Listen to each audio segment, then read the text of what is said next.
guys, and welcome back to my channel for a live reaction and player ratings live stream following Chelsea 3, Leeds United 2. We will be joined by ConnCFC Con in just a few minutes' time. Not sure when exactly he'll be here, but he will be here. And oh my days, Chelsea's unhealthy to watch these days for Chelsea fans. There he is already. See, I was picking you up a half a second ago, Con, and here you turn up. It's like magic. It's like magic. It's like Jorginho from a penalty spot. It's crazy. But what I was saying is, these Chelsea games, whether it's we scrape that 3-2 or whether it's that 3-3 against Zenit or the 2-3 against West Ham, bloody hell, are these not trying to give me heart attacks? Like, especially when Jorginho's stepping up for their second penalty. Oh my days. Like, I'm not religious, but, you know, I'm praying. Do you know what I mean? Like, it's crazy. Oh my days. Bloody hell. I mean, where is our defense gone? We were sat here yesterday, Clutch, talking in the preview, and I was sat here saying, the one thing I want to see is us to fix our defense again and keep a clean sheet. What do? We ship goals left, right, and center like it's nobody's business. It's crazy. Absolutely crazy. Con, thank you for coming as always, bro. How are you? Jorginho! Let's go, Jorginho! My guy, bro, he plays through pain. Bro, he's got more goals than Messi this season. That's mad. It's mad. He should have won Ballon d'Or. This guy's ice in the veins, bro. Give him a penalty. He bangs it in. Bang! Different corner this time. Top corner on the, was it left, yeah? Then bottom right. Yeah. Bang! Too good, man. I know it was a poor performance. Don't get me wrong. I know. But I'm gassed because I hate Leeds. And we got to win, Laurenz. Keep smiling for me because your smile's making me smile even more. Let's go, Jorginho! Let's go. I'm happy. I'm a big fan of this. I am a big fan of this. I'm just looking through random pictures that Lewis has saved here, which would be funny to use in this scenario. For example, this. Just random pictures, isn't it? But big up Jorginho. Big up Jorginho. I mean, like you said, it really wasn't pretty. Very few minutes even of this game were pretty. But in the end, we scraped out. And I'd rather we scrape it out than we do what we did against West Ham and what we did against Burnley, Manchester United, or Zenit. And we actually win. I'd rather we scrape a win than not win. Do you know what I mean? So, you know, here we are. Clutch. A second ago, you didn't sound quite so excited because you were still frustrated with how much we're still struggling performance-wise. But has Con managed to cheer you up a little bit? You know, Con always cheers me up every time I hear his voice. It's always fantastic. But yeah, I mean, Jorginho is fantastic. And for a guy playing through pain, and especially... I mean, the last 2 weeks are all you see on Twitter is get rid of Jorginho, get rid of Jorginho. I hope people finally understand how important this guy is to us and what he does for this team, especially in the current formation we're using. But overall, I mean, if you look at everywhere else around that pitch, who can hold their head high other than Jorginho and maybe Rudiger? Not very many people. Even Thiago Silva had some questionable moments in defense today where he was slide tackling and he was 20 feet away from somebody, never going to get it. I mean, it's just... We are 3 individual mistakes is what we ended up winning off of today, which to be champions, that is something you need, but you can't have 3. You can't rely on that for a City or a Liverpool. Like that's just for teams that are structured well and don't make mistakes like that. We're going to end up getting caught again. And once again, I think we made that same mistake where we were up 2-1. And we were just like, oh, we're just going to let this cruise, even though we have zero control of the game. And we're just waiting. And Tuchel just, once again, I don't understand this guy when it comes to subs. Like, it's just, we got lucky. We got lucky and we pulled out a win. But, hey, a win is a win. We move on. See, I agree on a lot of the points that you said there. I'm not quite sure if it's just Jorginho and you know, Rudiger that did all right. But I see what you mean. Like, I see what you mean. It's still a problem. Like, the last 10 minutes maybe of the first half, we created a few chances. But outside of that, we essentially didn't create a chance for open play all game long. And, you know, Leeds, they're not awful. But they're, especially this season, they're not having the best of seasons. And sure, everybody, you know, every day is different. So you can't say because they've been not great so far this season, that means they can't possibly have been great today. Football is not quite that simple. But it's still a problem that we need to fix. But I'd still rather be trying to fix the problem while we're winning than trying to fix the problem while we keep losing and keep falling away in this title race. At least while we're winning, now we have another 3 days to try and fix our problems. Whether we will or not is a different question. But at least it gives us a chance without having lost another few points, which is where the main positive comes from.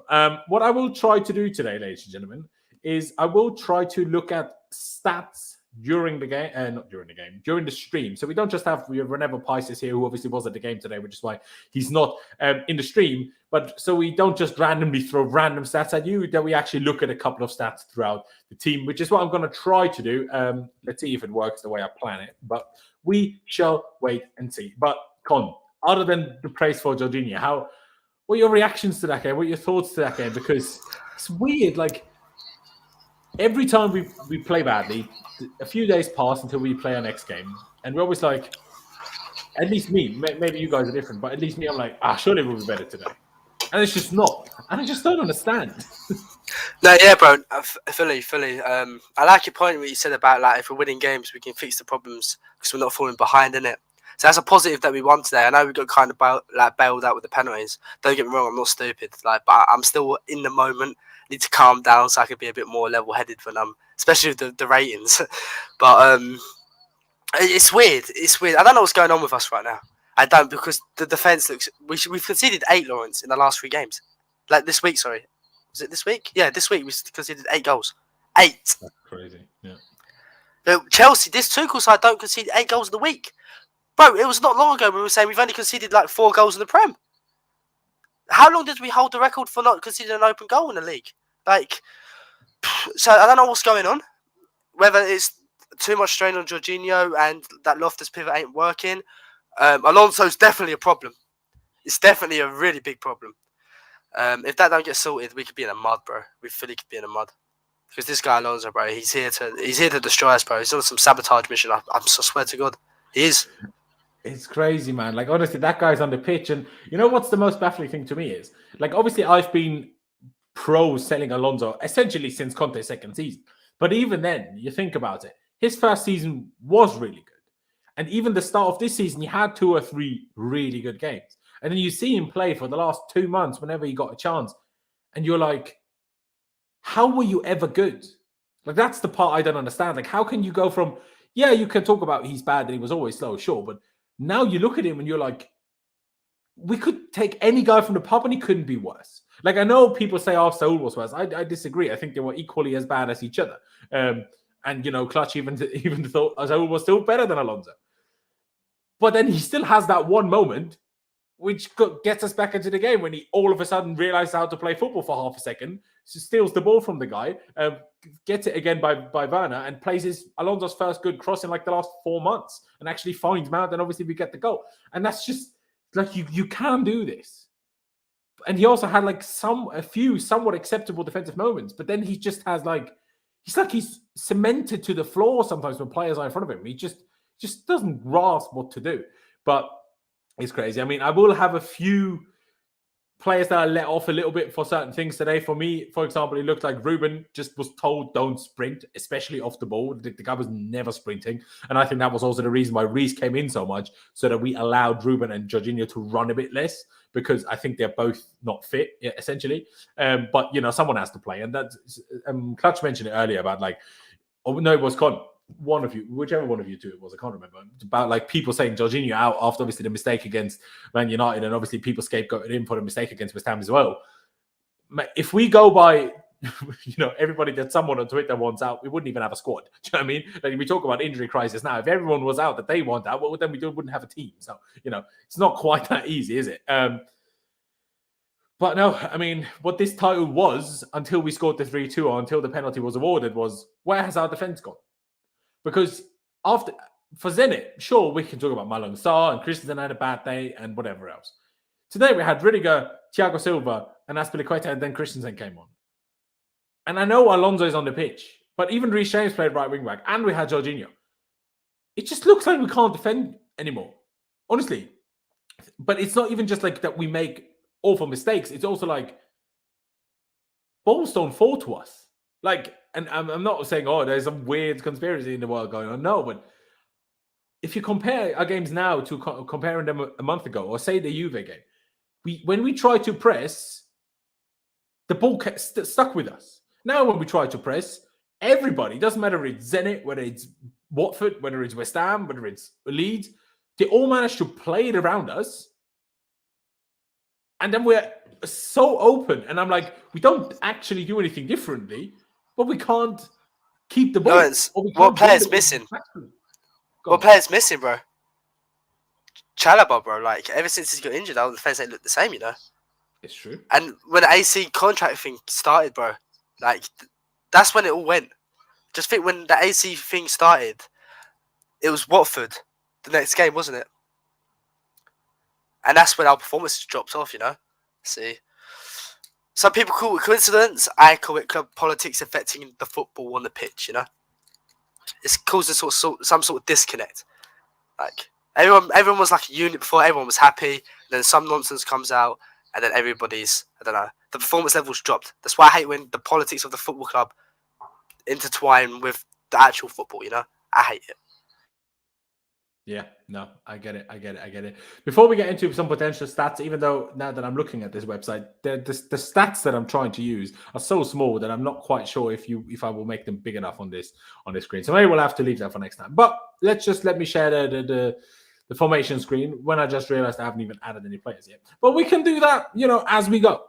Let's start on Edouard Mendy today, clutch, because the guy who made a wonder save obviously was called offside in the end anyway, so that didn't really matter, that save. But please, Cech and Hilario and Kepa, please teach the guy how to save penalties, because I love him. And he's one of the, if not the best goalkeeper in the world, and everything but saving penalties, because the guy is absolutely useless. I mean, you're an expert. Tweeted the stat in quote tweeting of my tweet when I said he's just awful at them. And Mendy in his career has saved only 6.6% of penalties he's faced. And that's such an awful stat. Like, honestly, what was he doing? He was trying to go into the right corner anyway.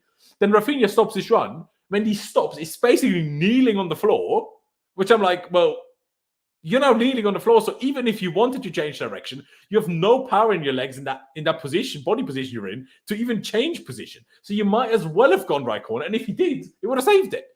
I'm not sitting here now slandering Mendy, not by any means, but he really needs to work on his penalty saving performances, because he saved one for us, but that was when Aguero played one of the worst Panencas I've ever seen in my life. So, you know, it's a problem, man. It's a problem. Like, obviously, it's great when we can bring Kep on for a penalty shootout, but sometimes it would be useful, because honestly, with Mendy goal, whenever we give a penalty away, I know it's going to be a goal. The only chance it's not is if the guy skies it. But how likely is it penalty taker to sky the penalty when he knows his opposition goalkeeper is really bad at saving penalties, because they give them extra confidence? So we really need to fix this. I completely agree. I mean, it wasn't terrible from Mendy today. There wasn't too much to do. He did have the penalty to save, and he didn't. But, I mean, I guess at this point, you got to come to expect that Mendy's not going to save any penalties. They do need to figure out how to change that, because we cannot have the best goalie in the world coming in and not being able to save penalties. If that's the only thing, then people are going to start playing for that. He did have that really good save in the very beginning to deny Rafinha from the free kick. I'd probably go 6.5. Not terrible, but yeah. I mean, you could even give him a 7, to be honest, because it's like, even if I don't expect him to save a penalty, regardless of who he is, this one just looked particularly bad, because he had the corner. The penalty never went far in the corner, and he stopped himself. I'm like, you know what they tell penalty shooters? Pick a corner and go for it. And that's what they tell, as far as I'm aware, that's what they tell goalkeepers as well. But he picked this corner, and then he stopped with the run-up. Like, that's like, he looked like a bit of a mug, because that's what the people that do the stop and the run-up are trying to do to the goalies. But, you know, goalies that are good at penalties don't let that influence them. But unfortunately, he let that influence him today. So I'd probably back a 6.5, to be honest. Con, how do you see it? It's a tough one, because I would love to give him the 7, kind of for that save that he made. It was an unbelievable save, but it was offside. It doesn't really count. Oh, sorry, I thought you should go on further than that. My bad. Sorry. I'd probably go with the 6.5 as well. Like, I think he could have saved the penalty. Yeah, like, sure. I don't expect keepers to save penalties, but that penalty in particular, and just like, if you just look at that one and isolate that one itself, he should have saved it. Second goal, not his fault. So, no, yeah, I'd give him 6.5 today. He did all right.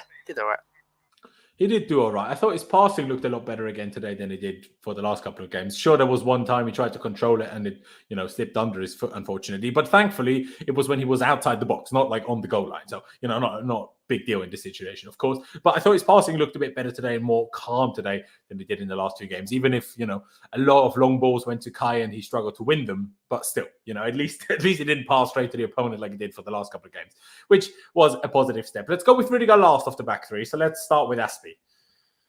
Now, I didn't think he looked as bad as he did against Zenit, but he didn't look a lot better. I will say one small thing here. We didn't play completely how we usually play today. I touched on it earlier already. Reece James came inside a lot, like a lot. And Aspie was maybe not playing a right wing back, but kind of at times acting like a normal right back, not a right centre back. Like he was very offensive at times, which kind of let Thiago and Rudiger often defend in the back too, which again, this is not necessarily criticism of Aspie. This looked too extreme not to be instructions, but still. And also the fact that he came off for Christensen also shows that Tuchel wasn't particularly happy. Not that Christensen was any better, but, you know, also as like it just wasn't very good, was it? Like it really wasn't. I mean, he didn't do anything positive going forward. Whenever he had a cross, they were awful.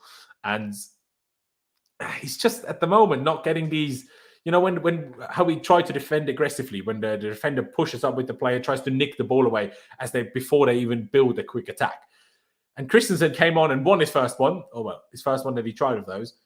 And Aspie got beat on them every time. And then there was loads of spacing behind it. The amount of running that Thiago Silva had to do against poor Rafinha, or not poor Rafinha, poor Thiago against Rafinha was mental. And that was mostly down to Aspie. So for me, Aspie's getting a 4. Aspie's getting a 4. I'll go back to you, Con. What do you reckon? Do you think that's a bit too harsh, or do you think it really was quite of a problem? I don't think he was terrible today. I think first half he was all right, you know. Okay.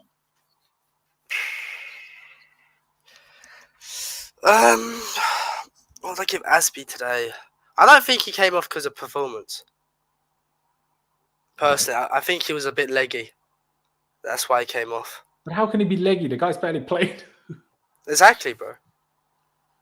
Don't get me wrong, like sometimes you need a rest, but when you're out for too long, then you're coming straight back in, especially in an intense game like that, you know, it's like the mental fatigue of it. Like it's all of a sudden, you know. Yeah.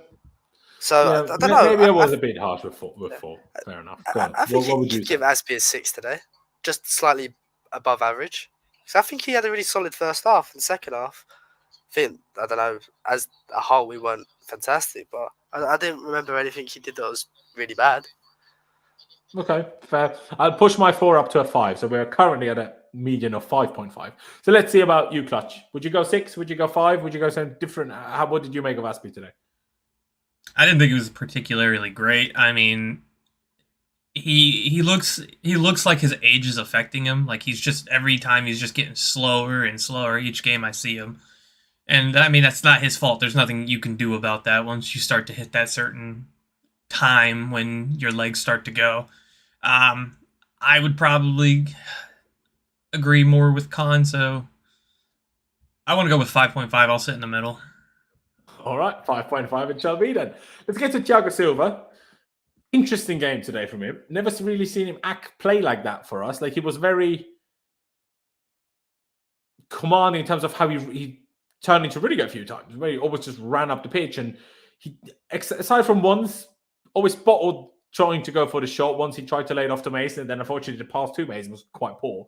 And then once Callum fed him in the second half, and he did shoot for once, and he put it like 3 yards wide. Just brilliant. But there was some defensive moments where he looked a bit like, especially that late slide tackle on Rafinha, when Rafinha in the end was offside anyway, and Mendy made his good save. But I will also say that's asking from a 37-year-old to play 2 positions at once, because that whole situation was more down to Aspie, which is why I was quite like, what is Aspie doing? You can't attack that aggressively if you get it wrong, and then let Rafinha completely go in behind you and let Thiago Silva deal with the middleman and the winger. You can't do both. So for me, Thiago, that's why I was going to go Aspie quite a bit lower, because I think overall, again, we just weren't particularly good defensively. Leeds had way too many dangerous moments. Even if they didn't have loads of sitters, way too many dangerous moments for me to feel comfortable and settled, and I don't think our defense was great. So for me, I would have given Thiago a 6. But obviously now that we give Aspie a 5.5, I would say Thiago Silva probably a 6.5. But I don't think any of our defenders should be getting. Maybe Rudiger because he won penalties. But yeah, I would go 6.5. Let's see what you guys say. Clutch, what do you reckon? I would, probably. I probably have him down as a 6. I think there were a lot of times in defense that Thiago Silva wasn't the same Thiago Silva we normally see. Like I mentioned earlier, he had that slide tackle where he had zero chance of even getting to him, and he still tried it. That was not a great moment from him. Bro, I think that's because he knew he was offside. I hope. I really hope. But at the same time, that's not a mistake Thiago Silva makes. He usually takes the safe path in the first place. Even if it's offsides, he still makes sure that he's better. And he didn't have any ground duels won today, so I mean that's also very not like him. So I'd probably go 6. I wasn't happy with any of the defense. Fair dues. Con, would you go quite a lot higher than that, or what do you reckon? I agree with you 6.5, and I hate agreeing with you because I've got this Laurenz agenda, innit? I need to keep up. But no, but I think 6.5. Like, don't get me wrong, he won his best performance, but he was isolated a lot of times today, and I think he dealt with the pace up front with Rafinha and James at times a lot really well. That's what I gone. No, carry on. That's what I was going to say as well, because I do see those moments that you're talking about, Clutch. But I think there was also a lot of moments where he dealt with it incredibly well, considering how much faster Dan James, one of the fastest players in the whole bloody league. And Thiago Silva's 37 and already not meant to be quick, even when he was a little bit younger, right? So the fact that he dealt with them so comfortably 9 times out of 10, in my opinion, is impressive. But I forgot about that. 6.5. I forgot that he actually did that. Fair dues. Fair dues. Let's get to Rudiger, because unfortunately, I think defensively he wasn't that great again, if I'm being perfectly honest. But he won us the 2 penalties, which essentially won us the game. So we can't go lower than 7 just for those reasons, just for him being that, that guy to instigate things. The guy to instigate things. And that's why the title says, and why it's on the thumbnail as well, just bloody pay Rudiger. Just pay him now. Like, what are we going to do without the guy? Like, who's going to rile us up when we're struggling? Like, who's going to be that guy that gets us out of the shit when we need it? Like, no one else is going to do it. I mean, Mason sometimes tries it, and Reece sometimes tries it. But you need Reece is big. But you need, I don't know, a more aggressively vocal guy. Like, the guy could look scary. Like, it's useful to have. Like, we need to keep the guy, honestly. It's baffling. Oh, my God, how? 200K. We should have never even let it got to the situation where someone offered him 400K. You should have given him 200K months ago, and we would have never been in this bloody scenario. Just stop being stingy in the wrong moments, bloody Chelsea. Pissing me right off. Defensively, overall, I would have given him a 6, and I'll give him +1 because he won the penalties. But I understand if you guys would even like to go higher, because they were obviously really, really crucial that he won those for us. I'll get to the chat as well and see what you guys think. But I'll go with you. I'll go with you again, Con. What do you reckon? 7, is that okay? Or would you even give it extra more points for winning the penalties? I don't know, because defensively it's kind of crap today, I can't lie. You know what? For the feeling I got after winning that game, I'm going to give him an 8. Because it was so clutch. It was so clutch. Don't get me wrong, second goal, he didn't put his... He wasn't in the greatest positions at all. But it was so clutch, man. It's so clutch. Like, 2 pens he won today. Like, 2. Like, in a big moment, he stepped up, and football's all about moments. And he had 2 massive ones today. So, I'll give him an 8. An 8. Fair enough. Clutch, what do you reckon? I'd agree with the 8. I mean, for a center back, and I think he's won the most penalties for us this year. I think he's got 3 or something like that. I mean, clearly he knows how to get a foul in the box, which apparently nobody else knows how to do on this team, because we don't get penalties that often. And when we do, it's going to be a defender who gets kicked or had his feet taken off. I'd go with an 8. I was very happy with him.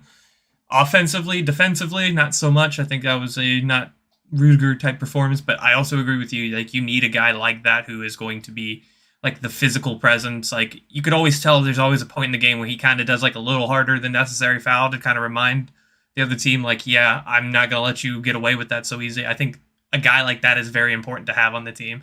A guy that is not going to just like let you run by him if you even try to get within the space, that he's going to give you a little nudge or something. So I think he's very important for that. I agree. I'm just quickly going to highlight T-spots. comment here, I guess. Got around, but wanted to offer one thing. Rudiger and Silva in the box far, far too often. No defender should ever win 2 penalties. Rudiger and the other defenders leave us too exposed. I mean, I don't think you can say for Thiago. I mean, yeah, today maybe was an occasion where he did that. But yeah, it is partly a problem that we need our left-sided centre-back to be so aggressive, to do anything. But why is that? Because we have Alonso. There's a main reason. So, I don't think you can have much of a go at Rudiger. Have more of a go at the other players for not doing enough, that he feels forced to do that, which is kind of part of it. And by the way, I see a lot of discussions going on in the chat. I mean, hey, I appreciate you all for tuning in and stuff. But if you think Lukaku should have started today, then you didn't watch the last game or don't know anything about his injury situation. The guy, after 65 minutes against Zenit, looked like you could literally just put him on the floor and he would fall asleep right now. He looked so tired. And that was Wednesday night. We came back Thursday morning. He's just been out for over 2 months and you think he should start again. Sorry, but that's you. You're mental. I mean, everyone can have their opinions whether we play better or worse with Lukaku. What we have seen, whenever he has played before his injury and since his injury, we haven't been better with him. That's for damn sure. So, but anyway, let's move to, Jester has touched on it a couple of times already. Alonso and his Alonso tax. What is he doing for the penalty, guys, man? What is he doing? Like, he's so slow. Like, Jorginho wins the ball and Alonso seems like he's playing on lag. That's what Alonso playing football looks like. Like, not only is he slow in his body, the guy's brain is just a second slower than everybody else that's on the pitch. Like, it's crazy. Like, the ball just rolling in front of you. And until he starts moving, the other guy's already covered 3 yards. Like, what is he doing? And that, obviously, in the occasion of the penalty, it happened like that. But there's multiple occasions in the game where that happens every time. The amount of loose balls that him and Rudiger, by the way, which is why I wouldn't have gone as high for Rudiger, because them two were so slow at closing down loose balls. It was really triggering me. It's particularly in the first half. Didn't notice it as much in the second half. But still. But Alonso tax is real.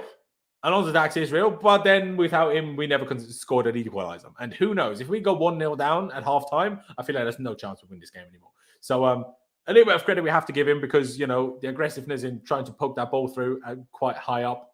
You'll take it that, some stupid refs. Anthony Taylor probably would have given, high foot and given a free kick or something. And then across to Mount was good as well. So he was awful again. So I probably would have given him an average 2, and then I give him an extra point for, this is so 3. But it can't, no one can tell me that he was any better than that. Sorry. Clutch, what you reckon? As Jester put in the chat, he lost the ball quite a lot. He kept getting beat. He's letting people like Dan James outmuscle him. Unfortunately, I'd probably agree 3.5. Let's be a little bit positive, I guess, and go for 3.5. But I mean, I see people talking on. It's like, what else are we meant to do right now? I don't have a clue. Because I mean, you go back to Saul, we're gonna have the same kind of problem. We're gonna have a slow. People don't want to put Callum Hudson-Odoi there. Understandably, I don't know. I don't have the solution, and we still got a month to deal with both these guys. So, unfortunately, it's one of our biggest problems that we have right now. And he did not perform again. No, unfortunately, he didn't perform again. The problem is that even if whether you think it was a slight bit better or a slight bit worse or as bad, fact is, whether we play Saul or Alonso is not going to make us a lot better. And that's, part of the problem. But Saul is not used to the position, which then in certain occasions just, is an advantage to Alonso in that sense. I mean, yeah, he lost the ball. What does it say here? It's too small to show you guys on the screen. I need to figure something else out for the next stream of that. But he lost the ball 14 times. He only won 6 out of his 11 duels, which as a defender is an awful stat. I can't even lie. He's had 1 dribble successful. Do you know what I mean? I mean, his passing accuracy wasn't that bad. It was 86%, 25 of 29. So it's not awful. But it's just, you just see everybody in the whole team. And some people might disagree with this. But everybody in the team just has to make up for Alonso. And if you don't see it, I don't understand how you don't see it. But you see Timo. Timo is so much more defensive. Was so much more defensive today because of Alonso. Like, Timo was so deep half the bloody game. You see, Mount didn't have to be that deep on the other side because James, even though he didn't have his very best game either, is so much more capable defensively that we trust him to actually do it. But with Alonso, we don't. Jorginho needs to fill over. Werner needs to come back. Rudiger needs to push out. It just keeps happening, and it's a serious problem. Becky here with a donation, appreciates a lot, saying, is Lukaku, I presume, a board signing or a Tuchel signing? Now, what Thomas Tuchel said recently about that whole terminology of board signing, he said, we don't do that. Every signing, that's what he said. Every signing we've made on the rim, which is only 2, Bettinelli and Lukaku, but, at least those 2, is, a combination of everybody discussing things. And Saul, of course. But yeah, it's never just the Tuchel signing or never just the board signing. It's always combined, which is how it should be, by the way. It never should be just the manager signing either, because if you allow that, especially at a club where we get rid of managers as quickly as we do, then that's also a bad idea. I will just say that. But fair enough. You back to 3, Clutch. Con, what do you reckon? Do you think 3 is okay? I think you guys are being really positive. I think you've been really positive, Alonso. I'd give him a 2 or 1. Absolutely awful player, man. This guy's crap. Don't get me wrong, like, people say, he got the assist, but look at the penalty he gave away. It's so dumb. You don't need to do that, Alonso. You don't need to, and it was awful. It was horrible today, man. It was so bad. Like, I'm not doing this with Alonso anymore, where like he'll have an awful 90 minutes, but he might get a goal contribution, and people just ignore the performance, man. I'm not doing that anymore. We're not doing that at Chelsea Football Club anymore. The guy's crap. He gets a 2 because it was a 1 performance, and he got an assist. That's all I got with. Fair enough. We get the 2.5 million, then that is absolutely fine. Let's get to the midfield too. Let's see whether we'll have an interesting disagreement on Ruben Loftus-Cheek again. Let's start with him before we get to Jorginho, our double goal scorer today. Now, again, I said it already. I thought he wasn't trying to run. I mean, his decision making sometimes when he gets into the final third, it's just not good. He needs to work on that 1,000,000%. Even though he had a couple of good ones, one to Kai, one Kai. I don't know what Kai doing. Why did he take so long to play across the team? And that's a tap in. But anyway, especially as the second half went on, I thought he had some very important and big tackles that he won and held the ball off well in certain occasions. Someone said earlier in the chat he never makes tactical foul. I mean, it's not a criticism that's popped into my eyes yet, so I can really say whether I agree or disagree with it, if I'm being perfectly honest with you. But I thought the first half was average to poor, and the second half was average to decent. So overall, I would probably give him a 6. I think he was better than Aspie, but I understand that a lot of people will say I'm wrong. And I also understand that we missed out Reece James. But let's finish off Loftus-Cheek and then get to Reece James, because might as well, now that I said what I said already. Con, last time we were here talking about Loftus-Cheek's rating after the Watford game, we heavily disagree with each other. So I'm intrigued now. Whether you disagree with me again, or if so, in what way? Laurenz, I love you. Just remember that. But I think he was a 4 today. I think he was poor.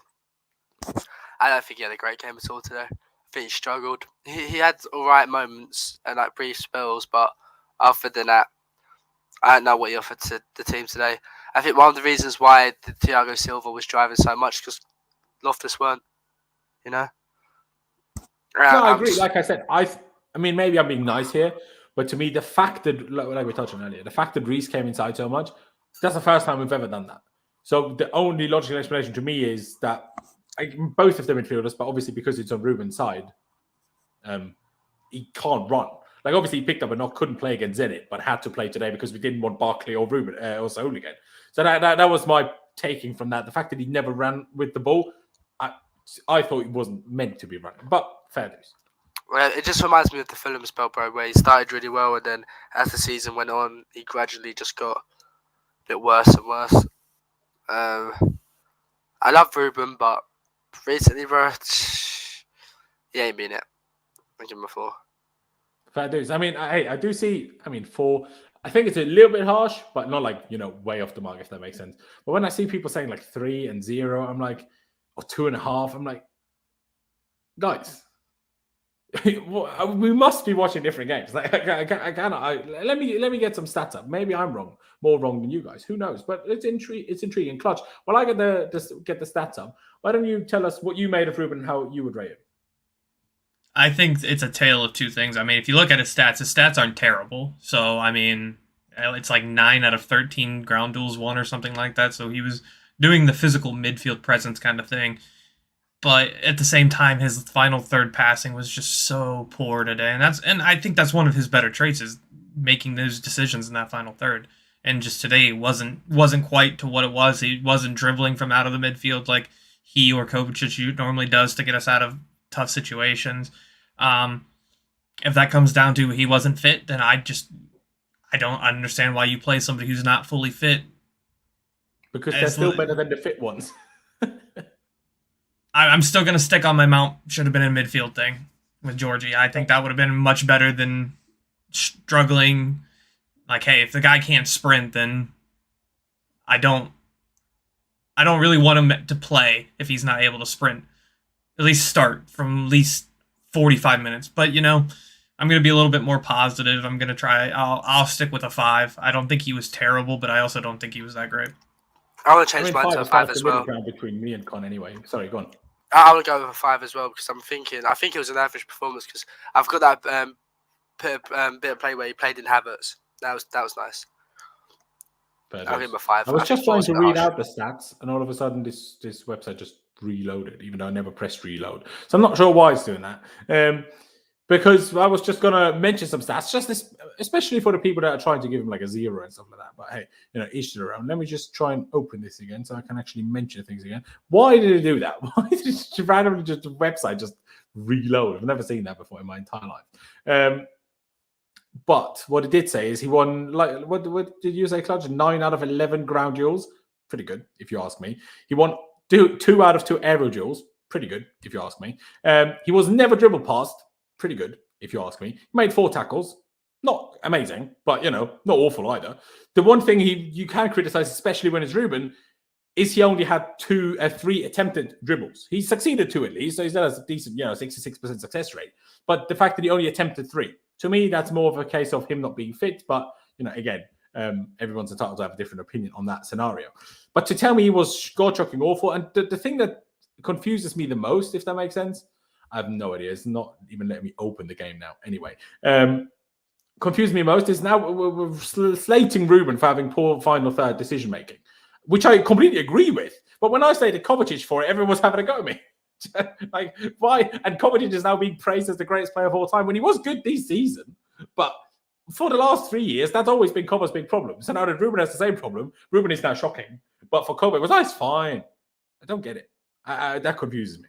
But again, don't understand. I think that's entirely true, bro. 2.5 when the guy was never dribbled past and won 9 out of 13 duels and 2 out of 2 in the air. But hey, fair enough. Con, what were you going to say? I know I shouldn't have brought Kovacic into it, but it just annoys me.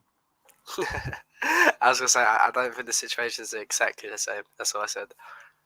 I know, of course, nothing's exactly the same, but you know what I mean. Like, everyone always finds excuses, particularly Pies, why Cover can't play final passes. But when how you love Loftus, bro, is how I love you. No, I do, but I fully admit that at least. Do you know what I mean? And that's how I love you, bro. It's the same love. Fair enough. By the way, he lost the ball 10 times, which is less than Reece James, who we're going to get to next. So let's talk about Reece. About this slightly new position, kind of inside, and he was. What I liked about it is that I trust him more than most others on the ball to do something, but also to not lose it in a stupid position. So that's why I like him being more involved than he sometimes is at right wing back. But I also thought the fact that he wasn't at right wing back cost us a lot of attacking threat down the right. And because we have Alonso and Werner on the left, we had no attacking threat on the left. So everything we had to attack was down the middle through a not fit Jorginho and a not fit Loftus-Cheek, and then a Mount that didn't have his best day, and the Havertz that didn't have his best day. Well, I was like, again, the tactical idea by Tuchel, I'm like, I don't get it. I'm not saying it's wrong. I'm just saying I don't understand what the logic was. To do it that regularly, like, sure, come inside to help out Ruben and Jorginho a bit makes all the sense in the world. But when he's so useful to us to create danger from the wing, and then he barely is on the wing, not really sure about the logic behind it. I would have kicked off if he scored that early free kick when he tried to go near post when the goalkeeper clearly expected a cross. Would have been lovely, although he probably didn't put enough power on it that if it went on target that the goalie wouldn't have saved it anyway. But still, I don't know, 6.5 probably. I go for Reece. I don't know if I'm being harsh. Difficult to judge for me. Con, what do you reckon? With Reece, bro, I really don't know. It's a hard one to rate today. Because I liked what he was trying to do, but defensively, like he weren't great, you know. I'd go with 6. I think a 6 is fair. A 6 is fair. Fair enough. Sorry, I just saw a comment here. So Loftus-Cheek lost the ball 20% of the time and he played well. Now, again, didn't say he played well. And 20% of the time compared to 90% of other players, he's actually good, yes. If you look at this, you need to see all the other stats then, because, again, he lost the ball less than Reece James. Do you know what I mean? And, you know, that's what we're set here for the Sorry, rating Brad, I now. don't mean to keep interrupting you, but I really hate that stat sometimes, you know, when they lose the ball, because it's the context of it, you know, I don't That's like, true. because certain players will lose the ball a bit more. And you expect Loftus to lose the ball a fair bit if he's trying to go forward and play them passes, you know, like, unless you just want him to pass sideways all the time. You can't have it both ways, where you want him to dribble, you want him to do something. Exactly. And that's what I thought about him today in the first half. When he played a few of those through balls, he overhit them every time, I will say, which is why I understand where people's criticism comes from. But I prefer him trying it than not trying it. But that's maybe just me. But sorry, Con, you need to remind me. What did you say for Reece? I said 6, bro. Fair. So Con, I said 6.5. Con said 6. What would you go for Reece James? I think he was a 7 overall, but he had that one moment where he very easily could have got sent off. That was a really bad tackle, and he got really lucky to not be sent off for that. So I'd probably knock that down to a 6. I mean, that was just a really stupid foul. And given you're taking off a full point for a tackle that could have been a red, but wasn't a red. That's harsh. Yes, I am going to do that today. I mean, I don't even really. Yeah, I mean, to be fair, even after he got that yellow, they were running down the side, and he could have gotten to a very close second yellow at that point. So I think he made a lot of bad decisions when he was on his yellow and the tackle itself. I do see what you mean. I agree. I think he got away with it a little bit. Is it a stonewall red? No way. But could it, with the wrong ref, be a red? Yes. I know some people had to go at me already on Twitter when I said he got away with that and said, it's a clear yellow. I'm like, yeah, probably agree. But I often disagree with referees, and I've seen red cards for less than that tackle by Reece James, whether his studs were up or not. Do you know what I mean? So I see what you're saying. I'm not quite sure whether I deducted a full point, but fair dues. But then we have an overall 6. And let's get to Jorginho. Again, playing through pain, actually playing more over the top balls than he did against West Ham, which is like, why didn't you do it against West Ham then if you can't do it today? No, but the man is just ice cold. Like Con hyped at the beginning, he's just ice cold. Like, I feel like there's very few more difficult things in football than taking 2 penalties against the same goalkeeper in the same game. The first one's fine, but the second one, like, I don't understand how you don't lose your head. Like, I'd be so petrified. Like, if I go same corner, will he go same corner? But he would probably expect me to go the other corner. But what if he thinks exactly that, and that's why he's going to stay in the middle, because I can't decide which corner, so I'm going to go in the middle. Like, honestly, it would drive me crazy. But he started them home both. First one top corner, top left corner. Second one bottom right corner, and he won us the game. You know, yeah, it's only penalties, but you know, players miss penalties. Players have done before. He has done before himself for Italy on 2 occasions already this season, and in the Euros final. But for us, thankfully, you know, the record keeps going, and I'm very, very pleased. Again, they're 2 penalties, so I'm not going to go like 10 because, you know, they're still 2 penalties. But I still think he had an overall good performance. I mean, again, nothing like not the best in the world of all time, but still good. Is there any important stats that I should mention? I mean, dribble attempts 1 and 1 successful, so that's pretty good. Possession lost 8 times, which is two less than Ruben. Was fouled 3 times. Ruben also drew 3 fouls. Clearances he had none. Block shots none. Interceptions he had 2, pretty good. Tackles he had 1. Unfortunately, he was dribble passed twice, but his pass success was 85, which for him is not great, to be honest. But obviously, it was a lot to do with how Leeds play. But I thought he had an overall good game. I would have given his average performance, like his base performance, I would have given a 7. And with the penalty, plural, I'll give it an 8. Would we agree on that, Clutch? I want to give him an 8.5. I mean, I want to give him an 8 for the 2 penalties, and I want to give him that 0.5 just because how important he is, and he played through pain to do it. I think, like I said earlier, this fan base doesn't appreciate what he does enough for us. I mean, he comes back in, and yes, we have a bad game, but at the same time, the other things he brings to leadership and his ability to be, I mean, penalties are so hard. None of us can sit here and say, hey, in front of 15,000 people, we've taken 2 penalties, one to win the game, and be able to sit there and say we stuck both of them. So Jorginho for me is the man of the match, and I would go 8.5. Fair enough. Fair enough. I mean, I saw someone in the chat, so-and-so high because he played through pain.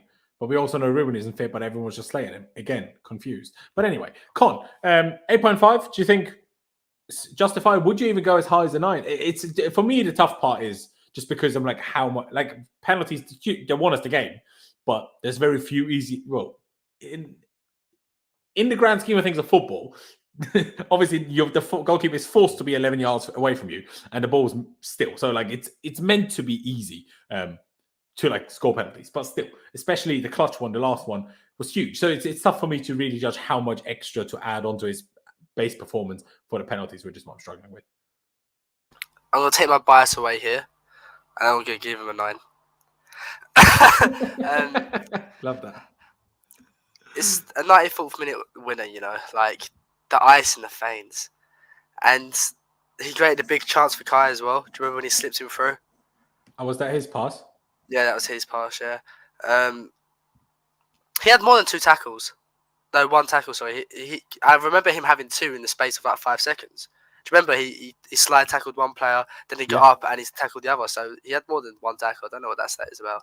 Which was, again, Alonso tax, by the way, because that was one of those moments I mentioned with Alonso, where it's just so slow to react to loose balls that Jorginho had to fly into 2 tackles. And if they go badly, gets himself sent off just because Alonso doesn't know how to move his own legs.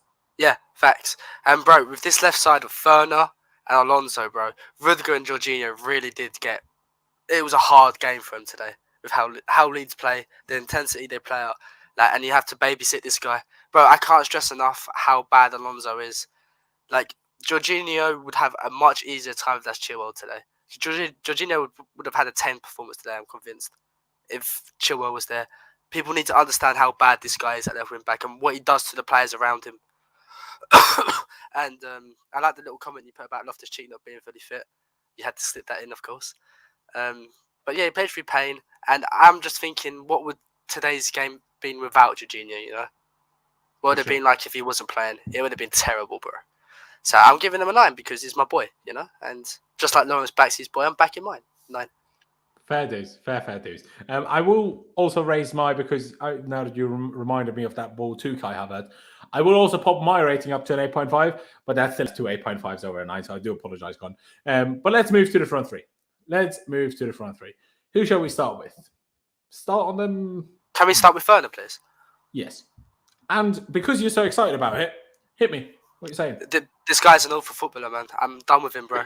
Like, do you know last season when you was like being really harsh on him? I was like, relax, bro. You should have just told me to shut my mouth, man. Honestly, because you were spitting. You actually was like, I wanted to give him the first season in it because I feel like everyone deserves the first season, but we're not seeing any improvements from this guy. He was absolutely terrible today. Leeds man mark is like, everyone knows how they man mark. You know, all you have to do is beat that one guy today, and you create a bit of space. He couldn't beat anyone today. Like, who was that player who just pocketed him on that left right hand side for Leeds? Klish or whatever his name is. The guy that gave the penalty away in the end. Isn't he the right back? Oh no, still Dallas, isn't it? Yeah, Dallas. Yeah, bro. He had such an easy time with Werner today. Like, I don't know what this guy offers us. 2 goals against Senate, and people think he's a good footballer. No, it don't work like that. I'm sorry, Timo, but he's a system player that don't work in our system. I don't see what he offers Chelsea. I really don't. And today he was awful. I want to give him a Alonso's 2.5. I think he was just as bad as Alonso, but he didn't give away a pen, so I'll give him a 3. Okay, yeah. I probably agree, to be honest with you, mate. Like, today is a scenario where, as much as I think he was poor, wasn't just on him. I think sometimes, and I see Tuchel's logic, and to be fair, we were sat here yesterday and saying this game probably suits Werner and his, confidence and stuff like that, so maybe start him. But I also misjudged how Leeds are going to play. I thought there were going to be more gaps and spaces in behind, which they didn't leave at all today, unlike they did last season. And when the game's like that, Timo is so pointless. And Timo, by the way, also looks even worse when he has to play with Alonso, because he has no support on the left. Like Timo, and that's someone. Like, I mean, Jem said it in the comments there. I texted you, Jem, by the way, if you're still here, if you want to hop on, if you're free, if you're watching anyway. But to leave him on the wing all the time, he's not good. He's never going to win those, 1v1s. He just won't. But the reason he had to stay out wide all the time is because Alonso's too slow to be up the pitch and down the pitch all the time. That's half of the problem. Obviously, Timo would have been poor either way, but it looked even more poor because Alonso. Again, Alonso attacks just real. I mean, there was a few occasions in the first half where he tried to dribble past people and was just unsuccessful every time. Like, bro. But he looked good in practice, yeah. But he's ready. Appreciate the donation, bro. He looked good in practice, yeah. That's what he must be doing. And I don't know what Pulisic must be doing in practice or in training, to use the English word, because he can't get a start to save his life. But yeah, no, I'd probably back the 3, to be honest, Con. Clutch, would you back the 3? Would you go lower? Would you go a little bit higher? No, I completely agree. Like, this is one of those things that we as fans, we tend to have a goldfish brain. I mean, we know who Timo Werner is. It's not like he's changed. This is the same guy we've had for the last year and a half. It's no different. We're playing the same guy and expecting different results, and it's just insanity at this point. Sure, he had a decent game against Zenit, but at the same time, I mean, how long did we sit here and watch Werner today, knowing that he wasn't going to do anything? That he was just man-marked out of the game. We needed somebody who was going to dribble. And then, like, it's just, I feel bad for Ziyech or Pulisic, who just can't get on the field, who probably influence this game a lot better than he does because they have the skill set to do it. Yet, here they are on the bench, not even getting a lick in, while Callum Hudson-Odoi, who clearly didn't care last game, gets himself in there somehow. And that makes zero sense how... Like, I mean, just think how the other guys are going to be feeling. This is not how you control a team. This is not how you get the best out of your players. I mean, I can only imagine when Pulisic and Ziyech are called on again, are they going to do the same thing? Are they going to be able to do anything? I hope so. I hope they have the mentality to, like, get past and say, hey, I'm going to come play and I'm going to show you guys that I should have been there from the start. But at the same time, Timo Werner's not doing anything different that we didn't know. It's not like he was going to sit there and he was going to take somebody on 1v1 and win it. It's just not his game. He was by far the worst in the front 3, and it wasn't even close. Should have been subbed off a lot before he even did, so I'd back the 3. No, I agree. To be honest with you, I mean, I know Alonso gave away the penalty, but Alonso at least had the assist.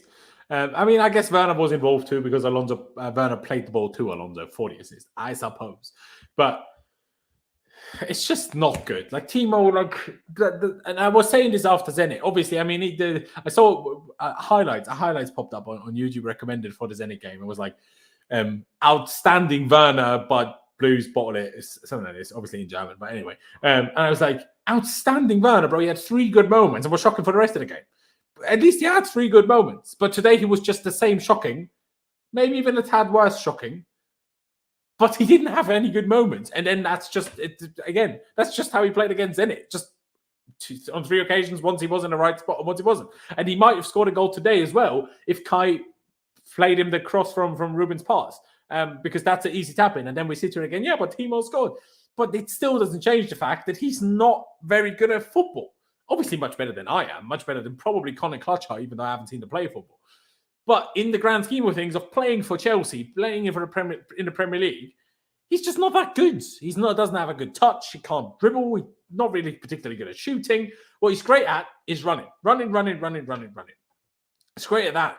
But, not quite enough, especially when there's no space to run into with the opponent. So that's kind of half of the problem. But hey, let's have that 3. And I mean, people are saying we shouldn't blame Alonso for every bad play on the pitch, which is maybe true. But also, maybe you need to understand how the team works and why we're all of a sudden so much worse that Ben Chilwell isn't here. And then tell me, it's not Alonso's fault, sorry. How have you come to that conclusion then? Because name me one game where we were as bad as in the last 3 months when we had Ben Chilwell on the pitch. Ben Chilwell on the pitch. Just name me one, even one, and I'll say fair enough. But you definitely can't name me 3. But anyway, Mason Mount. Better than he was against Zenit, but not great, but scored. So, I don't know, 6.5-ish. Clutch, what you saying? I'd back to 6.5. I don't think he was particularly great, but he was in the right spot at the right time, which is something you want from your front 3 players. You want them in those positions as well. Maybe Exactly. because we It was criticized so many times not taking chances. The guy's on a good run. I mean, the guy's scored in so many games in a row. I completely agree. I mean, if you're going to be in that front three, all I want from you is to be able to finish off chances. That's all I want. You can have all your abilities that you bring to the team, but if you're in that front three, I expect nothing less than you to be able to finish off a chance if you get within positions to take good shots. So today, I mean, I don't think he was particularly great. I think he was a typical Mount with his work ethic. But other than that, he wasn't around very much. I'd give him a 6.5. I'd back it. Fair dues. Let's finish off that Mount stuff with Con before we get into Nini's comment here. Even though I do see people, sorry guys, I can't see all of your discussions between each other and every comment because I have to go on other screens as well. I do apologize if I don't always see everything that you say and maybe one we should react to. But I appreciate that you are getting involved. So I appreciate that. And subscribe if you haven't already. On the road to 15,000 subscribers. And smash the like button. Haven't said that yet. We need to get to at least 100 likes. With nearly 200 people watching. So smash the like button for me. Con, what do you reckon? Is 6.5 too high, too low? What do you make of Mason Mount today? He scored today. It was a good run. I really hate when people say, oh, this player scored a tap-in. Like, if it was so easy, people score tap-ins all the time, you know. So it was a good run, good finish. I loved how he shushed the Leeds fans. That was beautiful. Like, sharp Leeds fans, man. Get back up north. Weirdos, honestly. There you go. I think he was all right today. I don't think he had his greatest game. But then again, just further kills the front line. He does. He just kills the fluidity in it. He just kills it, man. I give him 6.5s, yeah. I think he's the 7 of that. Fair dues. I mean, it's a tough one. I mean, it's a tough one because he scored an important goal, but then again, it was kind of made not important by us conceding the second goal, a bit like West Ham, and then it kind of needed Jorginho to actually make Mason's goal count again, which is kind of the tough part. But again, in goal scoring form, we can't say at the moment he's not getting goal contributions because he sure is, even if performance today overall wasn't particularly the greatest. But I'm a big fan, by the way, that Con has this hatred for Leeds. Because me being from abroad and not, having been a Chelsea fan that early when we had this hatred with Leeds, because, they weren't even in the Premier League at the time when I started watching Chelsea regularly. Not just started wanting to, but more started being able to in a different country. So, I do want to hate them because, there's reasons for us. But, I can't feel it like we feel it with Tottenham and stuff. So I appreciate that you do. But let me quickly react to this comment, Bonini. Appreciate you being in the chat. Appreciate you donating. Appreciate it a lot. Saying, agree with Laurenz on Ruben Loftus-Cheek. Good defensively, not getting credit. Can't leave position, leaving George or, Jorginho by himself. Team role, not getting credit. Scapegoated. I mean, half. I'm not sure if it's necessarily about not leaving Jorginho because... I mean, Kante does it all the time and Kovacic leaves him behind. But I guess maybe because George isn't fully fit, maybe that's why he's told stay a bit deeper. I don't know. To me, it looked also like Ruben isn't fully fit. But then again, that could just be my positive bias towards him. But I definitely don't think it was that bad. Again, I'm happy with giving him that 5. Like, I'm okay with that. Again, I would have given it going 6. It's not like much higher. I just disagree with going for like 2s and 3s. I'm like, come on. You're saying he was worse than Timo and Alonso. Like, come on, get a grip, people. Can I make a comment on that quickly, great. Get a bit of a grip. Sorry? Can I make a comment on that quickly? Of course. This is why Alonso is so bad, bro, because he creates this ripple effect in our team where he's so arse. Jorginho has to do extra work to cover him, restricting Loftus-Cheek from being able to do anything because he needs to cover Jorginho. That's what I'm saying. This is why this guy's a problem, bro. We need this sorted in January. We can't have this guy for the rest of the season. We can't. Because it literally affects the whole team. Like, I feel bad giving like a Loftus a 5 because... at the time, like, he kind of has to do what he's doing. But why is that? It's because of Alonso. Like, we can't give Loftus-Cheek like a 6 or a 7 because he had a good game, because he didn't. But is it really his fault that he couldn't be as good as he can be? Well, no. But it's because this left wing-back position, man, it's killing us. And I hate when people's like, he wasn't that bad today, Alonso. Like, where's your standards? The guy's crap, man. After that first half, and you like, how any Chelsea fan can think Alonso should start. Even being on the bench is a disgrace, man. Yeah. Yeah, that's so true. That is so true, honestly. But yeah, again, Nini, appreciate it. Let's get to Kai Havertz. Kai Havertz, tough one today. Should have scored on that pass from Jorginho. That's Kai's biggest flaw. Those kind of finishes he just cannot do. He never manages to get it past the goalkeeper, frustratingly. Wasn't his best day today, but I will also say the way Leeds played made it super difficult for whoever the striker was. Even if Lukaku played today, and even if Lukaku at his best, I think would have had a difficult day today with the way Leeds set up, because somehow Leeds, because they run so much, they managed to be a low block and press all at once. And pretty much no other team is capable of doing that in the Premier League, because City don't try to be a low block, even though they run enough to be able to do it, and Liverpool arguably the same. But in terms of 4 teams that aren't that good, Leeds is the only one that run enough to be a low block and press at the same time. And that makes it very difficult for the striker. But he wasn't good. Again, the finish should have been better. Some of the touches should have been better. Some of the hold-up play should have been better. I mean, maybe people would tell me I'm harsh, but I would have gone... I think he was worse than Ruben. I mean, maybe people disagree with this, but I think he was. I would have given him a 4.5, maybe 5, but 5 is a push for me. I'm intrigued to hear what you guys have to say. So, Clutch, let me ask you, what do you reckon? I think his movement was pretty good today. I mean, we see him come up and pop up on multiple different positions. But it's that final end product again. I mean, if you could just combine Havertz's movement with Lukaku, I mean, the player we would get out of that is just, it would be insane. Like, I agree, Lukaku shouldn't have started. It should have always been Havertz. But like I said earlier, when you get to this point and you have those front three, those guys gotta take the game, and they gotta make chances, and the chances that they get, they have to put away. I mean, I don't know why he struggles so much with that, but he can chip a keeper every other 5 seconds. I'm gonna go with a 5. I think he was about on the same as Ruben, so I'd give him a 5. Fair. Con, what do you reckon? See, I don't think Havertz was amazing today. I think he was all right. I don't think he's amazing. But then I'm just going to be repeating myself with Alonso and Werner he has to work with, man. Like, I don't want to keep... It seems like I'm really like putting so much hate on them, but that's the problem. Players like Havertz, players like Mount, players like Loftus-Cheek, like, you can't get the best out of these guys when you've got to babysit these two. Like, Werner gives you nothing in the attack, man. Like, did you see Kai linking up with Alonso today? I wanted to cry at times, man. Like, he did this little beautiful lofted ball over the top to Alonso, and he controls it, it goes out of play. I can't be arsed, man. Like, what's he meant to deal with there?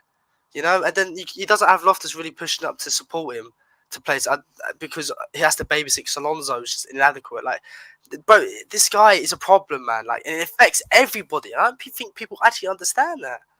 But going back to Havertz, like, he could have done more today, I think, if a Pulley played instead of Werner. If Hudson-Odoi played instead of Werner. I think the 5's fair, bro. Fair. Just quickly want to react to this comment by Bry Guy here, who's, especially a lot of people are not happy with our, blaming Alonso for everything, and the ripple effect stuff. He's saying here, Leeds' second goal came down the right side of Chelsea, but Alonso's ripple effect caused that on the opposite side. Well, I'm not sure if you're being sarcastic with the last bit or if you're agreeing. Regardless, I just want to explain. Just because Alonso is bad and even makes players around him look a little bit worse, I'm not quite sure I go along with it as far as Con does, in terms of what can they do if Alonso plays. I don't think it's quite as extreme, but that doesn't mean we can't concede a goal from the other side. That doesn't mean the other players on the other side can't be bad. Look at the ratings. We gave James a 6 and that's been 5.5. Clearly, we didn't think they were brilliant either, did we now? But you can still concede a goal from that side and still have another guy on the other side have a worse game overall. That is possible. But anyway, we have the starting 11 done. Nini agreeing with Con. Not sure if you saw the chat, Con, but there you go. What am I saying? I mean, have a lot of people having more goes at the situation that we're blaming? I stopped looking at the chat, bro, when everybody started kissing Alonso's ass. I'm sorry, but where's your standards, guys? I apologise. Like, I don't mean to be rude, but where's your standards? You see how good... Is it such a coincidence since Chilwell's been injured, we've looked this much worse? It's not a coincidence. And if you guys can't see it for yourself, you might as well just... I don't know. I have nothing to say to you. If you think Alonso can start in this Chelsea team, you're fucking deluded. Sorry. Fair. Hey, I think it's fair, in all honesty. Let's get to the subs. We'll get to Tuchel later about what time these subs were made again, because that was half of the problem, in my opinion. But anyway, Callum Hudson-Odoi came on. Who else came on? Forgot again. Oh, and at the same time, Christensen came on for Azpilicueta. Let's just put AC for now. And then the last sub was Lukaku coming on for Alonso. But that obviously didn't do anything. Initially, I thought it was Lukaku that won a pen, but no, it was really good. Let's start with Callum Hudson-Odoi. You were very vocal about it. Clutch even before Con even joined, before we went live. So, what are your thoughts on Callum? Or was the thought, or your criticism wasn't even, maybe it wasn't even directed as much at Callum himself, but more at Tuchel for bringing Callum on? It was at Tuchel for bringing Callum on. I don't think he should have been the player to come on. I mean, I don't think Christensen should have been the player to come on, and I don't think they made him at the right time. But at the same time, I mean, at that point, I don't... It's just the type of player that Callum is. Like, yes, he should have come on, or like that type of player should have come on. But like, I think the performance that he had last game, where he couldn't be bothered to play right wing back, and everybody could see that. And now he gets the chance to come out and play his preferred position. That just shows like he can throw a fit and not play well, and he can come and play. While other players like your Pulisic or your Ziyech who actually do very well and have a good moment and actually tied us to get ended up being what would be the tying game. They can't even get a sniff in. Like, it's very harsh on both of them to not start one of them. It's very harsh, and it's very harsh for them to not come out at all. My problem's not so much with Cho, because like I said, I completely agree with if he's playing, he needs to be on the right side, because I think his creative ability is better from a crossing standpoint rather than it is from a scoring standpoint. He's still young. He's still got things to work on. I mean, I didn't notice him very much, so I'd probably give him like a 5 or a 6. I'll stick in the middle and say 5.5.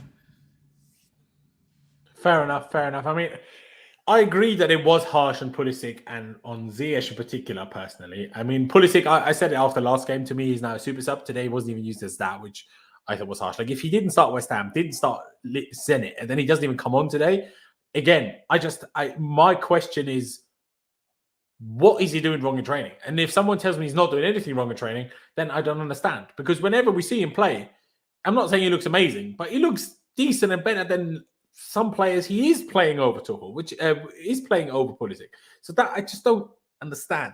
And I do kind of agree. I said it after the Zenit game. I do agree with Clutch that he seems to be throwing a hissy fit every time we put him at wing back. And I'm like, I get it. It's not your favorite position, but surely he has to understand that against Zenit, it was like we had to. Like, literally, we had to. Ruben pulled out last second, reset the play midfield. Like, stop. Again, maybe we're projecting things and maybe we're seeing things that aren't the case. But he's certainly not playing with anywhere near the same intensity when he's at right wing back as when he's on the left wing. And yeah, his favorite position may be his favorite position, sure, but you're being paid £120,000 a week. Surely you shouldn't like act like almost depressed when you're playing in a different position. It surely shouldn't be that big a deal. Again, obviously the stat doesn't look good. Joe was ineffective, 11 touches, lost possession 4 times. I still think we looked better when he came on than when it was Timo. And there was, even the one ball to Thiago, maybe it shouldn't have been Thiago in that position when Thiago put it wide. But there was some intensity coming on from the left. While Timo always tried to go around him because, and then didn't quite have enough pace to get it in. He had one good cross, but then there was no one in the middle. So it's like,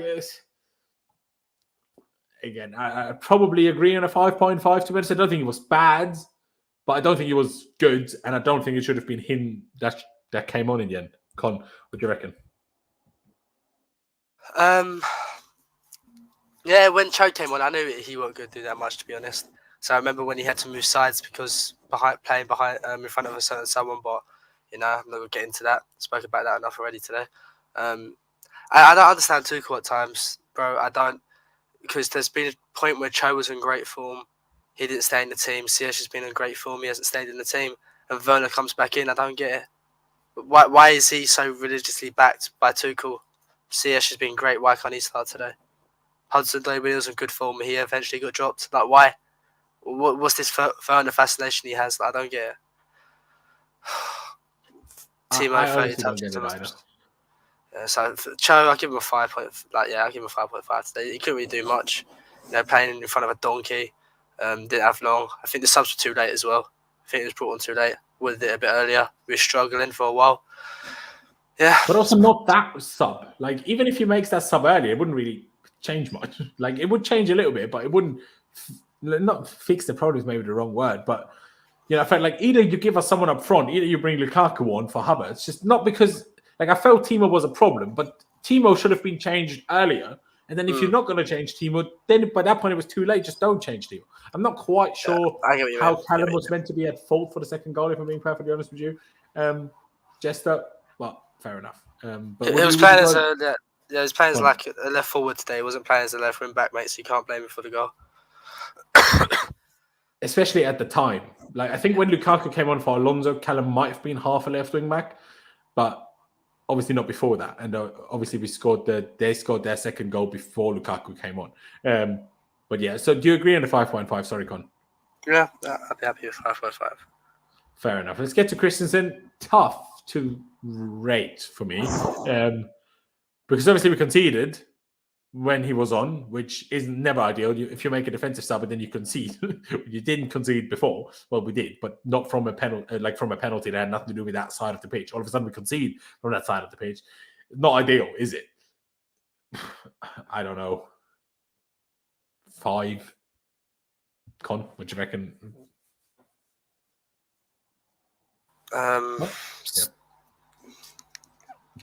Trying to think what he did. I'll go with a 5, bro, because I can't remember, honestly. Yeah, same. Clutch. For the similar reasons, do you agree, or would you go higher? Yeah, I'd go with a 5. It seems like his defensive work is not as what it has been before he got benched by Chalobah. Maybe that's the thing that's happening with him. Maybe it's contracts and getting benched by Chalobah.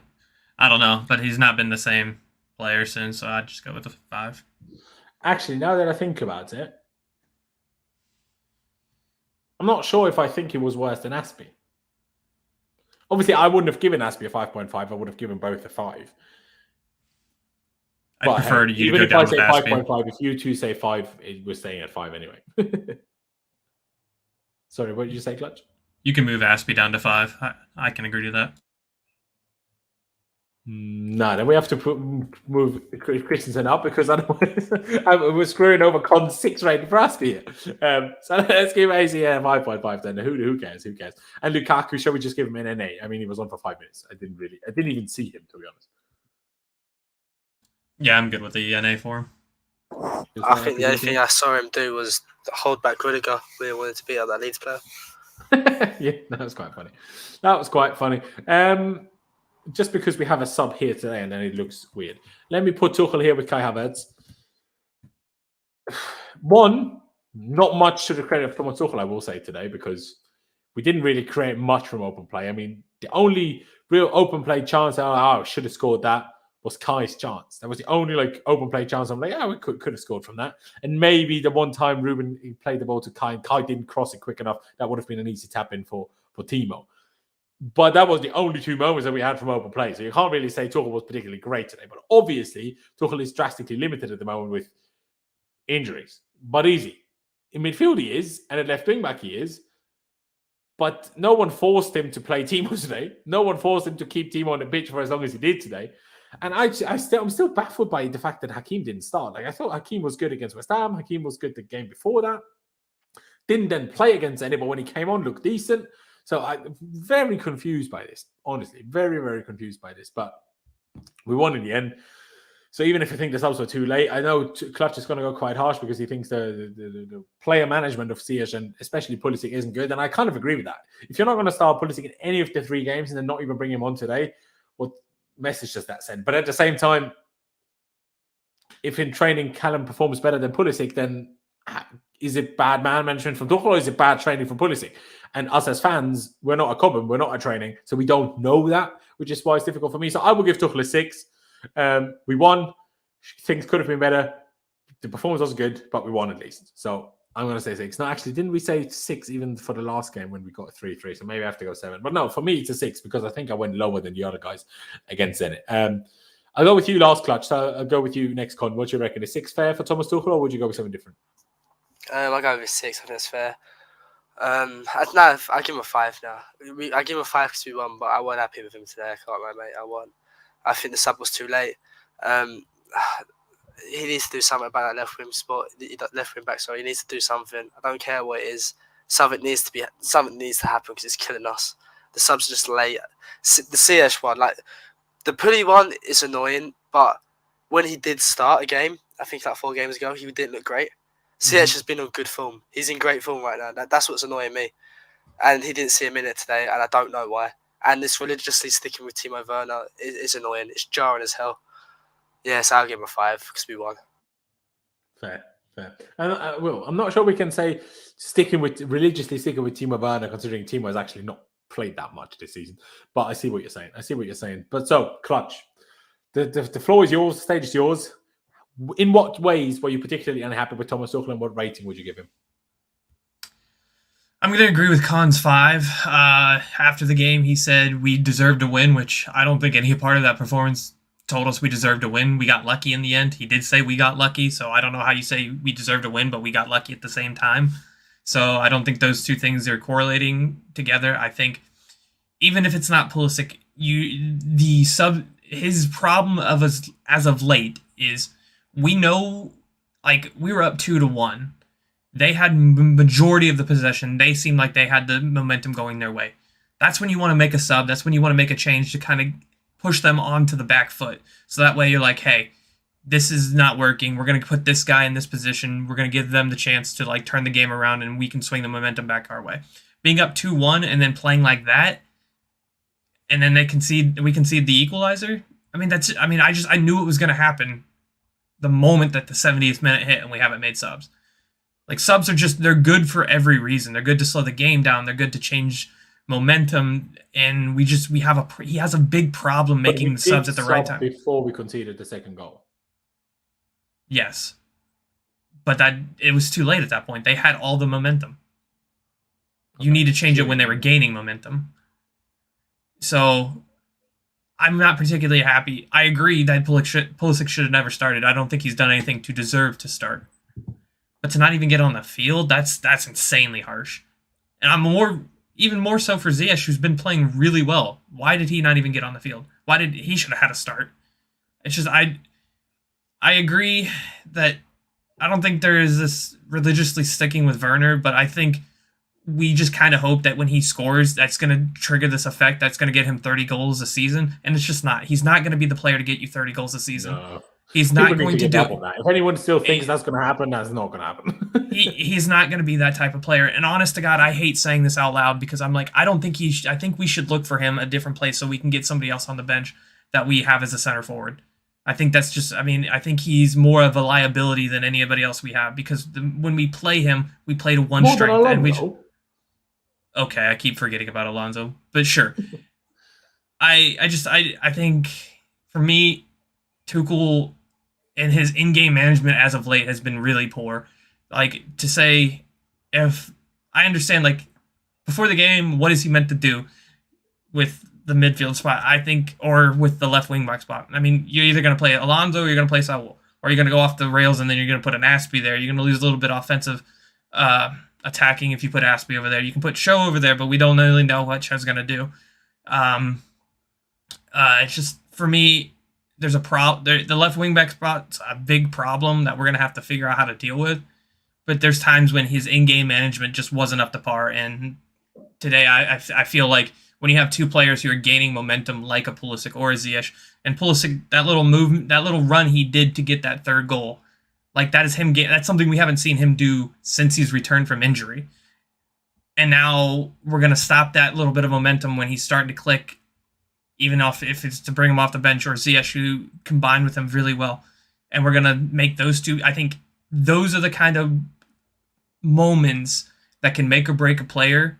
And I think two players who are gaining form, and then you do that to them, I think that's very bad. And I think that is how we're going to keep struggling, because now you're going to have to play. You're going to hope that, like, hey, they have the mentality to come back and say, hey, I deserve a spot. And I hope they have the mentality. I really do. But if not, then you're going to be stuck with Timo Werner, who we know what we're going to get out of Timo Werner, and then hope that Mount is, now that he's picking up form and goal scoring, Havertz, Lukaku. I mean, we need to keep everybody happy at the same time.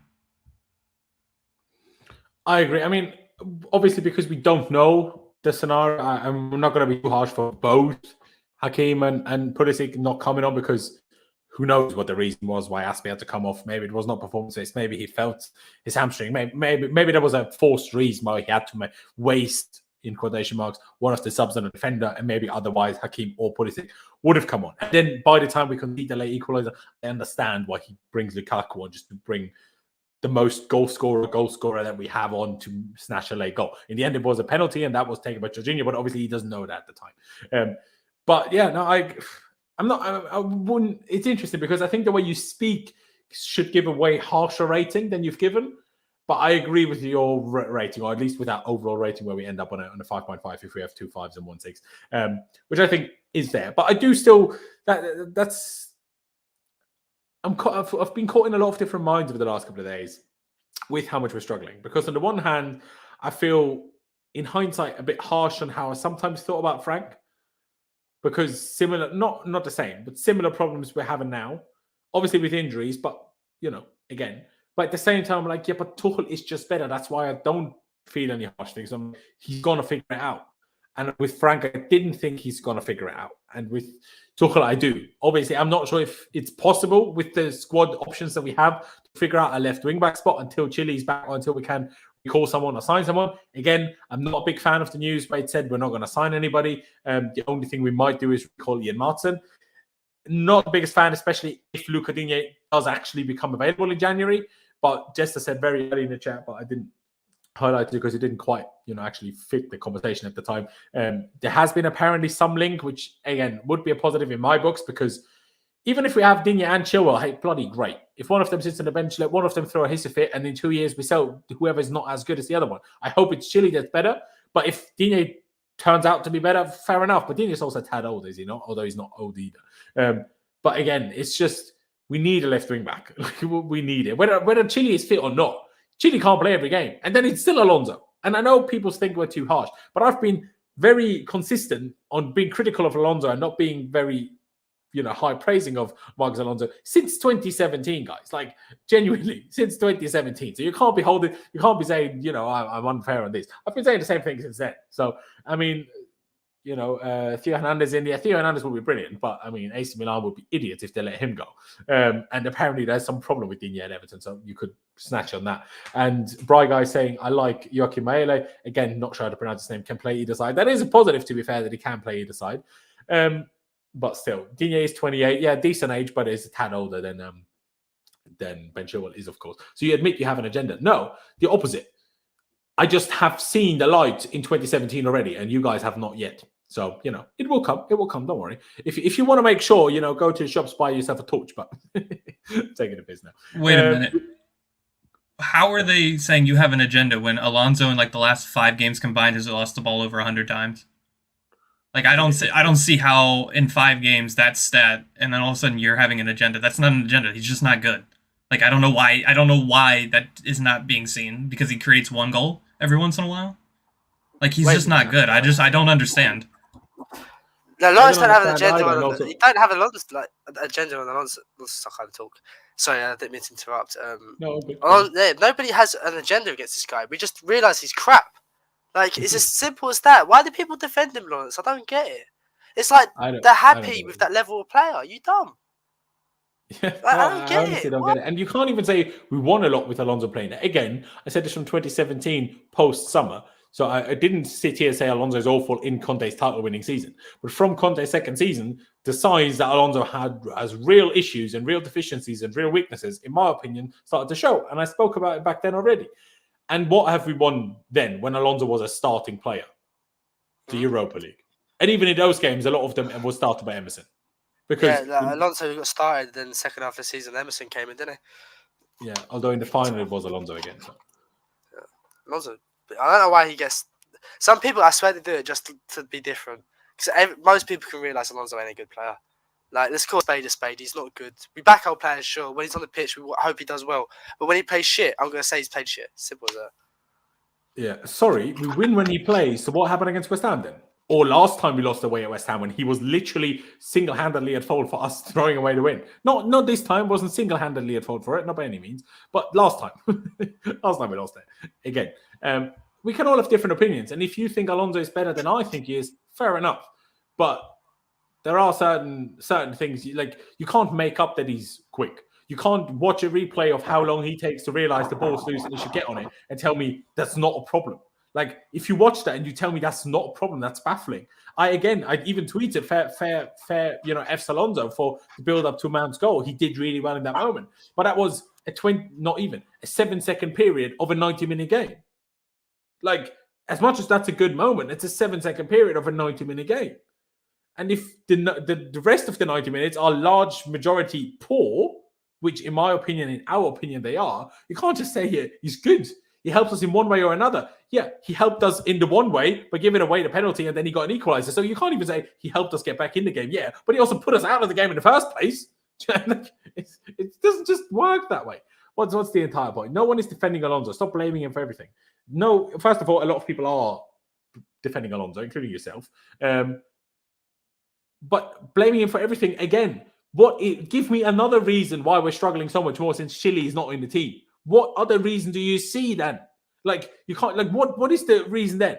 Is it that Rudiger all of a sudden is shit? Is it that Thiago Silva all of a sudden is shit? Is it that Jorginho all of a sudden is shit? The guy that won third in the Ballon d'Or. Whether you agree with him coming third or not, whether you think he should have been higher or lower, it's still, he came in the top 30. Like, even if he wasn't third, even if he was 17th, he's still one of the top 30 players. Marcos Alonso isn't that, is he? So, where's the problem? You say Ruben Loftus-Cheek. Yeah, maybe Ruben Loftus-Cheek isn't as good as you want, but at least we have injuries there, right? Ruben is just the set-in player. So is Alonso. But Alonso should have been replaced a long time ago. Ruben was not even meant to be a real option. Ruben was like, I'm a big fan that he is getting more game time, obviously because I love him. But when the season started, Ruben was meant to be a fifth choice midfielder behind Kante, Jorginho, Kovacic, and Saul.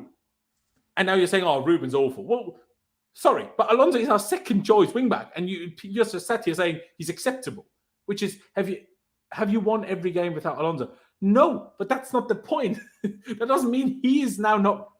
Anyway, I'm baffled. Connor's left. I'm not sure why, but anyway, Alonso is clearly not performing at his best. But hey guys, we have a lot of liabilities in the team. We do have a lot of liabilities in the team, but in my opinion, he's the biggest liability. I mean, Faisal said here, maybe we should change formation. Maybe we should. But the problem with changing formation is we don't have time to work on anything. Which is kind of half of the problem, is it not? But I think we're going to round it out here. Do excuse me, ladies and gentlemen, because we've gone for a hot minute already. I'm not sure if Con will return or not. Again, not sure. But if he doesn't, appreciate Con for coming on. Check out his Twitter. Help him get to 100K. He's getting ever so close. Clutch, thank you for coming. As always, appreciate you a lot, of course. Check out Clutch's Twitter or, of course, as well. Link is down in the description. If you haven't already, ladies and gentlemen, please be sure to subscribe. We're on the road to 15,000 subscribers. I haven't mentioned it quite enough so far today, so please do subscribe. Hit that big red subscribe button for me. Smash that like button. Let's get to 100 likes still. We can still do that. So go down below. It's just one click of a button. Doesn't cost you any money. Barely cost you any time. And I really appreciate it. I'll be back we play Wednesday, don't we? So I'll be back on Tuesday for a preview ahead of Everton. Ladies and gentlemen, thank you guys for watching. Up the Chelsea, upwards and onwards. And I'll see you next time.